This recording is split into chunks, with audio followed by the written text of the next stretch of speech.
Good morning, everyone, and welcome to today's market update. Let's start with a quick look at the news flow driving the market today. Amazon is trading higher in pre-market, up around 1%. We can see here on the panel that this move is supported by a positive news catalyst. Amazon's chief executive officer said AI could double Amazon Web Services revenue to around $600 billion by 2036. Broadcom is trading slightly lower in pre-market, down around 1%. Despite a strong AI story, it looks like expectations are already priced in. We're also seeing IBM moving higher, up close to 2%, with a positive Power Day signal.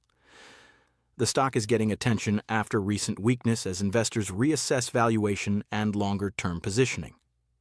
Now, looking at the broader market, yesterday U.S. equities closed slightly higher. The S&P gained around 0.3%, while the Nasdaq added roughly 0.5%.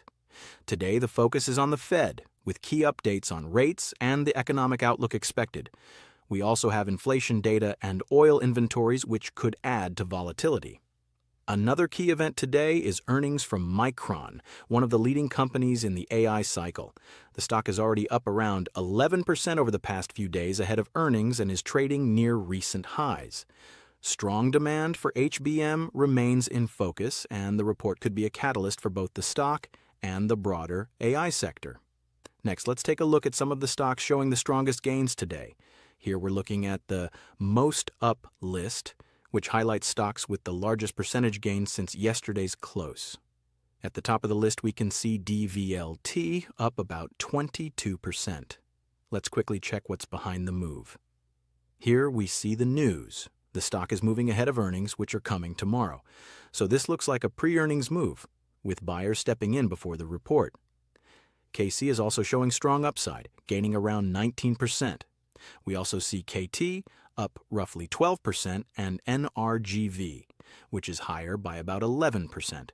Now, instead of just focusing on price, I want to see where there is real strength behind these moves. So let's switch to earnings momentum. Earnings momentum shows where fundamentals are improving, earnings, revenue, and overall performance, so higher scores usually mean stronger underlying demand. Right away, we can see names like TER and CIEN at the top, both with EM above 30, which signals very strong momentum. PLTR is also on the list with a solid EM around 28, confirming continued strength. Now let me quickly show how I actually use this in my analysis. Let's go into the screener. Here we already have the earnings momentum preset, so I just select it. From here, I filter for names with EM above 20 because that's where we usually see the strongest setups. This quickly narrows down the list to stocks with solid fundamental strength. And I also keep an eye on a couple of additional columns. EPS revision score shows whether analysts are increasing their expectations, and price change helps confirm how the stock is reacting. So if I see strong EM together with positive revisions and price strength, that's usually where I focus. That's it for today's market update. Thank you for watching. Subscribe or sign up to our research, and don't forget to do your own research.